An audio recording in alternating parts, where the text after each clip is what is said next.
when you act as if the parts of your brain that were not connected to memory are gone.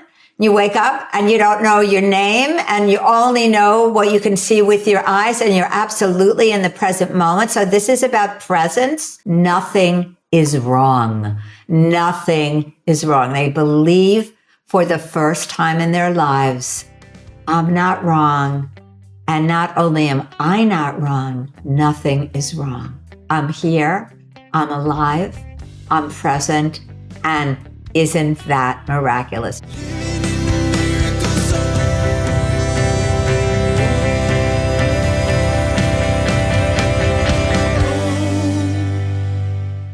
Welcome to Living in the Miracle Zone. This is the place to be if you want to live in the flow of synchronicities and miracles in your everyday life. I'm your host, Marci Shimoff. I'm a #1 New York Times bestselling author, a teacher in The Secret, and the creator of the worldwide program, Your Year of Miracles. And I'll tell you, I have spent my life studying about happiness and miracles. And in this podcast, we are so happy to bring to you extraordinary stories that will inspire you and really groundbreaking miracle tools that will help you live your most miraculous life. And it is my heartfelt intention that we have a fabulous time together. So welcome to the Miracle Zone. And today I am thrilled to be joined by the wonderful and wise Geneen Roth. Hi, Geneen. Hi, Mars. I'm really thrilled to be joining you too. And I know we're going to have a fabulous time. We always do. Geneen and I have known each other for years. We always have a fabulous time together and talking about the things in life that really make a difference. So, Geneen, let me tell people a little bit about you. I think most people know you, but for those few who don't, I'm going to tell them a little bit about you. So, Geneen's many, many books were among the first books to link our relationship with food and deeply personal and spiritual issues that go far beyond dieting and body image and weight. Her work really shows us with conviction that how we do anything is how we do everything, which also means how we eat is also how we live. And Geneen is also the author of 10 books. She is one of the most compelling writers I've ever known. Her most recent book is This Messy, Magnificent Life. And she's also the author of the #1 New York Times bestsellers, Women, Food, and God, and When Food is Love. She also wrote Lost and Found, and The Craggy Hole in My Heart, and The Cat Who Fixed It. And Geneen has been doing this for 40 years, and she's been on every major show. You may have seen her on Oprah or 2020 or The Today Show or Good Morning America.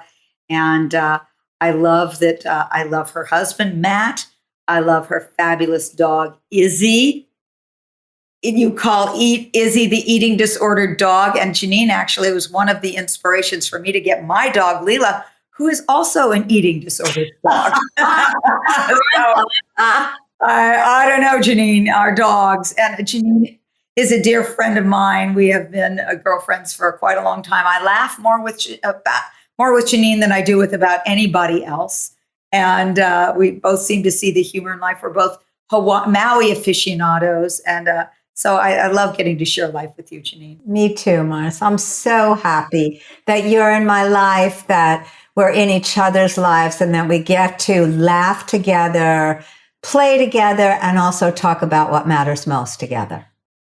All the best things you just said right there. And to do it with people who are awesome is the best. So yeah, I agree. I'm right there with you. So, this podcast is about living a miraculous life.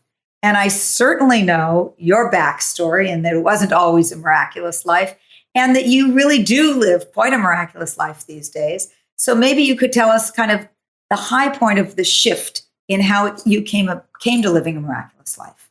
I realized after many years of dieting and binging and depriving myself and punishing myself around food, that the way through that, the way out of that, which of course was the way through that, was to stop depriving, punishing, and torturing myself around food, which then led to stopping torturing myself in many other areas of my life, because of course the way you eat is the way you live, as you said in the beginning. And the way we do anything, Sherry Huber, the Zen teacher, said that the way we do anything is the way we do everything. So to see how mean I was being to myself, how self-rejection, how unmiraculous my life was when I was at the very bottom of that suffering after being anorexic, 80 pounds, then gaining 80 pounds in 2 months, and then wanting to kill myself, I realized just at that point, there's got to be another way. And so that way was through kindness, was through not depriving myself, was through trusting myself. And that's when I started doing the work I'm doing now. I wrote my first book. I led my first group. And, it's all been just blossoming and blooming since then. I mean, I certainly go through periods of personally reminding myself that inner voice of self-rejection and self-abandonment and self-loathing, that I can feel that still there at times. But the difference now is that I recognize it and I know it's a lie. And that's miraculous. That I totally get it. That is miraculous, is to actually see that something that you've been thinking for so long is actually not true. Yes. And it's possible to put it down. I mean, it's possible to look and see what was the beginning of that? Where did I learn that? How was it installed? And it was installed in me very early. My mother hated her body. She got that from her mother. It was a legacy of women passed down, of body hatred and body dysmorphia, but also of just not liking ourselves, And so seeing that it got installed very early, I was just thinking yesterday about my best friend when I was 6, had natural curly hair. It was called banana curls. And her mother put in these big bows that you would put on packages, birthday present packages in her hair. And my mother wanted me to have banana curls, but she wouldn't let me put in those big, horrible bows in my hair. So what I remember from that, of course, is that I never had the right hair. I never had the right eyes. I never had the right legs. I just didn't feel like I was the right person to be living my life. And that got expressed into my relationship with food, because I started feeling if only I could be thin enough, my mother would love me more, or would love me. I didn't feel loved by her. She would love me. Of course, she did love me, but that's not how it got translated to me. And if I got thin, I'd be lovable. I'd be wantable. I'd be everything I wanted to be. So a lot of pressure got put on the size of my body, which of course didn't work, because even when I was anorexic, I thought I was too fat. Well, Geneen, I can totally relate to all of this, as I think so many people can. I mean, growing up, I was always chubby, quite chubby in high school. I became anorexic. I didn't get down to 80. I got down to 85. And then I put on a whole bunch of, so this whole weight thing, my thighs were my nemesis. And so what you're talking about, I think, even for people that don't have those specific issues, there are other issues. It's another, in some form or another. And I have to say, I absolutely loved your book, Women, Food, and God. Obviously, so did many others. It was a #1 New York Times bestseller, and it really struck a chord, I think, with women across the world, including Oprah. And I think you were on Oprah, 4 times or something, or many times around that book. And I just want to understand from you, why do you think that, or what do you think that food has to do with us living a miraculous life? Like, what is the correlation? How can this be a doorway to us living a miraculous life? When you think about it, food is associated with pleasure and joy, having enough, receiving, giving to yourself, taking the time to give to yourself. It's emblematic or totemic, let's just say. It is what it is, of course, because it is literally a way we feed ourselves, and our bodies are energized. It's the fuel that we use to do that. And how you eat, how, what, and when you eat, whether you take time for yourself, whether you eat standing up at the refrigerator, just grazing, that's not actually eating, whether you eat on your way to the table, whether you take, whether you edge a cake, there's a cake in front of you and you say, oh, it's uneven a little bit. So I'll just slice off a little on this side. Oh my God, the other side is uneven. Now I have to slice off another side. Oh, and I left that one. So I better. And before you know it, you've eaten 2 pieces of cake that you said you weren't going to eat, but now you've done it. But it's with a sense of guilt. And I'm not allowed to have what I really, really want. I'm not allowed to give myself pleasure. I don't have the permission to revel in joy and happiness and the miraculous. And if you want to see how you don't allow yourself to do that, food is a snapshot of that, because again, how you eat is how you live. So just look at what you're doing. Look at what you're doing, and not to have shame and not to have judgment, but to say to yourself, oh, sweetheart, oh, honey, I get it. You did not learn that it was okay, that you deserved this kindness, that you deserve this joy. There should be a wow there for how much we don't really give ourselves, and then put it down. I mean, well, for one thing, you can look at and see what's the decision you made. I'm not allowed to. I'm not lovable. I'm not wantable. I'm not enough. If I give myself enough, I used to feel like if I didn't diet, I'd binge. So the second I stopped restricting, I would go the whole other way. And so there was a much deeper sense of, I'm not to be trusted. I can never get enough. I'm too intense. What I want is too much. And we all walk around with decisions like that we don't even realize we have, that then get acted out through food. I agree with all of this. It's brilliant and so spot on. So I'm wondering, you say how to look at this without judgment or shame. Yeah, that's great. How do I look at my decisions or how I'm living or what I'm doing without judgment and shame when it's been a lifelong pattern of doing that? How do people do that? Because almost every woman, I speak mostly to women, and what I notice is that self-judgment, that inner critic, and that blame, self-blame, it's just so automatic.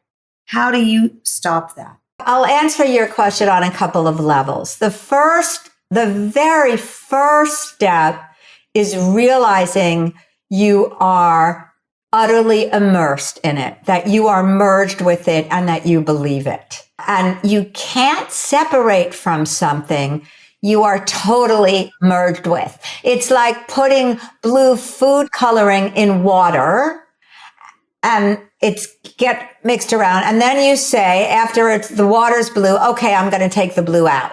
Well, the first thing that has to happen is, oh, there's blue water here, and I believe in the whole pattern. I mean, obviously, would be taking it a little too far if I would say to you, well, shame is the blue water, but it's like that because we're so one with our shame and with our self-rejection that we don't even realize, just to use that metaphor again, that the water's blue. And so that's the first thing. First step. Okay, I am absolutely convinced that this is who I am. I'm merged with it. Now, the way you can tell you're merged with it, because that's the next step, is if you start talking to yourself from that shame place, for instance, then it doesn't feel good. you suffer. You basically feel bad. Your energy goes down. Your heart sinks. Your stomach contracts. Your head is just like, and you didn't do this, and you didn't do this, and why did you do this? And what? So that's the second step. If your energy is plummeting, if your stomach is in knots, if your heart is sinking, if your head just keeps going around and around and around, you stop. So, Marsh, I want to say something here. This takes motivation to do this, and it takes attention. So what you pay attention to grows. Attention is the way you bless yourself with love. However, if you keep paying attention to that self-rejecting voice, it's going to keep growing. Where your attention goes, your energy flows. So if I'm forever going around and around about what I didn't do and how terrible I was and I shouldn't have done that and I shouldn't have said that, that's what's growing. That is what. Only pay attention to what you want to grow. What you want to grow. So the second step is I'm realizing my energy is plummeted. Third step is this takes attention. What am I telling myself? So it takes some kind of disengagement, but you can do that if you do those first two steps. So, oh, I see. I'm telling myself I did it wrong. I'm telling myself I shouldn't have said that. I shouldn't have eaten that. It's not okay for me to do that. And at that point, you can ask yourself, whose voice is this? It's not my voice. I recognize that voice. I was just going through this the other day about something I did that I was convinced I shouldn't have done. And I woke up in the middle of the night and I was going on and on and on. And then I realized I felt awful. So if your energy drops, something's off. You're believing something that isn't true. And then you say, who told me that? Whose voice is that? And to the best of your ability, you put it down. You just put it down. You drop it. Now, if you can't drop it at that moment, then you go a little further into yourself and you feel you are with yourself. You have compassion for yourself. You become the love you never had. And so you shower that voice, that one, because that's usually a very young voice, with love. You just meet it with love. I love this. I love this because, this is not eat this food or don't eat this food. No. This is how do I treat myself? How do I feed myself? So I'm going to just repeat what I understand to be those 4 steps. Good. And to begin with, where your attention, what am I putting my attention on? So that's kind of the overview. Let me put my attention on this. So first step is notice that you are merging with that. You are merged with that message. You believe that message, that blue water. Notice, see the message. And if it feels bad, so I would say that, for people who are saying as they hear this, well, I'm merged with it. How do I even know the water's blue if I'm blue water? How you know is it doesn't feel good. So that's second step. If it doesn't feel good, or the first step. Okay. Or it could even be the pre-step. Oh, my energy's plummeted. My heart is sinking. My stomach is clenched. My mind is just, it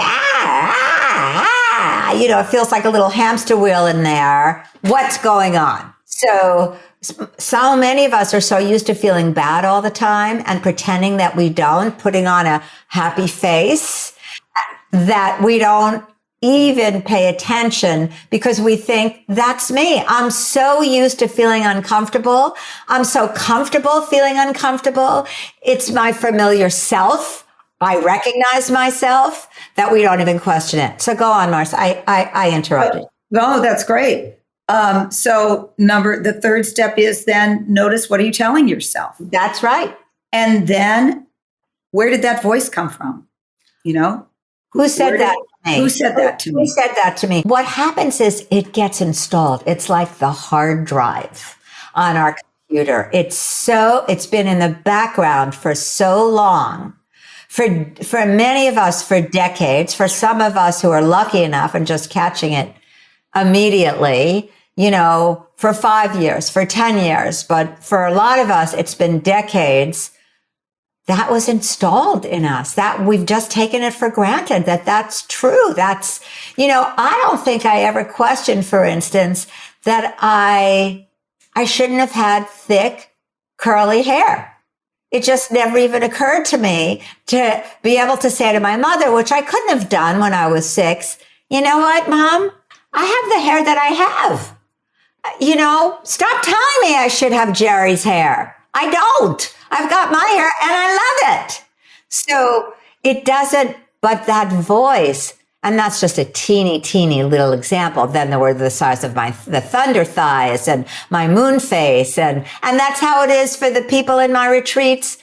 For the people in my retreats and my workshops, it's exactly the same way. They are so filled with what their mother said to them that they can't tell the difference between their voice and the voice that's installed that they have become like the blue water. So once you see this, you see that you see what you're telling yourself, where it came from. Then the next step is either to drop it if you're able. That's right. And if you're not able, to bring compassion and love to that part of you that is believing it. Well, to realize that what that voice is telling you, I'm not good enough. I'm irreparably damaged. I am doomed. I'm not lovable. Those are the kind of things we say to ourselves. To hear those, to realize that that's what we're telling ourselves. That's at the bottom of many people's relationship to food, because when you think about it, if you're doomed and you're not good enough and you're unlovable, then who the hell cares if you eat 6 gallons of ice cream at once? What difference does it make? So that's why that decision or conclusion really, if you can't just put it down, and some people can because they know right away that it's a lie, then you name it and you realize it was a lie. And you approach that voice with kindness and love and, oh, sweetheart, oh, how painful is it to believe that you are irreparably damaged. Nobody is irreparably damaged. Nobody is unlovable. Nobody is doomed like that. So what happens, I imagine in the work that you've done, you've seen people have so many shifts in their life by addressing their shifts with food, by using the process you're using. What do you see happens in people's lives? What's happened in your own life in the way, like what's that inner transformation look like? Or how do people feel? For one is you just stop using food. What happens with my retreat students is when they begin treating themselves with kindness. There was one person who told a story about when she was 2 and 3 and 4, her mother left her alone for hours at a time. And her mother was a single mom. And what her mother would do was cut up little pieces of bread and meat and string them throughout the house on a clothesline with clothespins. And so when she could get up and walk, she would go along the clothesline and get the food. And what she believed about herself was, number one, she was bad. My mother doesn't love me. And if my mother doesn't love me, I'm unlovable. I have to eat very little at a time. And there's a whole host of beliefs that she had. Now, many of my students' parents put them on diets very early on. Or somebody tells a story about how her grandmother made her bang her hips against the wall so that her hips would be thinner. If she banged them enough, they would get thinner. The stories that I hear and the stories that people have and the decisions they made about themselves because of those situations, when they start realizing those aren't true, it's like breaking out of prison for the first time. It's as if you've been locked up in a prison and you haven't seen the sky for 30 years. When you start questioning the lies and when you realize, oh God, I'm here, I'm me. And if I stay in this moment, if I act as if, and one of my teachers says, when you act as if the parts of your brain that were not connected to memory are gone, you wake up and you don't know your name and you only know what you can see with your eyes and you're absolutely in the present moment. So this is about presence and awareness. Nothing is wrong. Nothing is wrong. They believe for the first time in their lives, I'm not wrong. And not only am I not wrong, nothing is wrong. I'm here. I'm alive. I'm present.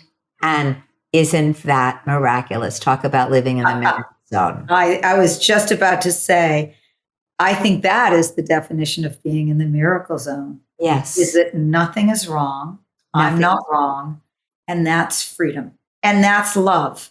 It is. It is love. And I would just add one more thing. And this is a little different subject, but not really. What happens when you wake up into what's here, and let's say you couldn't remember your name, and I know none of us want to get to that point, but let's just do a hypothetical here. Then suddenly you realize you have enough. You don't want anything you don't have. There is no resistance and there's no suffering. You know, my mother is now 96 and we have had a beautiful healing between us. And the amazing thing that I see about her now, she doesn't want what she doesn't have. And she only wants what she does have. There is no resistance. And when you're in that place, what could be wrong? Nothing. It's amazing because I know your mother and your experience with your mother and how so much of your mother's life experience shifted when you shifted. That's so right. I want to say this because it's really important to me. I didn't know where some of my eating stuff came from. And late in my mother's life, I discovered that she had eating disorders, disguised her entire life, never said to anybody. And so some of these things that we have are intergenerational, that we've inherited. But on the flip side of that, when we do our healing, it also, they say when we heal 7 generations before us and 7 generations after us. Who knows? But what I do know is I have seen with you, Geneen, as you've gone through your process, the amazing shifts your mother has made. What are your thoughts about all of this? I would say that we heal for ourselves, and how I call it is we heal backwards. Because the more that the unwinding happened inside me, the more openness, the more forgiveness, the more love, the lack of self-rejection, the openness that I felt towards my mother softened her, opened her heart, and the more she opened. There was no war. We didn't have a war anymore. It's like when there's no war inside, what happens is that the war is dropped outside. So between her and me, the war inside me was over. And then the war between us was over. And then that translated to the war inside her, this constant misery of what she didn't have. Now, of course, her situation changed as well. She was, she's now in assisted living and she loves it there and she has a bunch of friends there. But they are now interviewing her at her assisted living for, tell us, Ruth, how you came to be at such peace with yourself. So it's amazing to see that. And it happened here, and then it happened between us, and it happened inside of her. So I think we do heal backwards. And I know that if we had said 5 or 10 years ago, Geneen, do you think this would ever happen to your mother? You would go, no way, this is not happening. No, because It's a miracle. I didn't think. I had a therapist who said, you're probably never going to forgive your mother. I wouldn't blame you if you never talk to your mother again. It's not going to happen in this lifetime. And of course, I am enough of a, I don't know what to call it, outside the box, to believe that no, I have to do it in this lifetime. I do not want to come back again. Her daughter, so I'm finishing it up here now. It felt very important to me to do that now. Well, congratulations that you did it for you and for her, and how it's affected you both. And I know that you have an upcoming retreat on the topic of women, food, and God. Tell us a little bit about the retreat.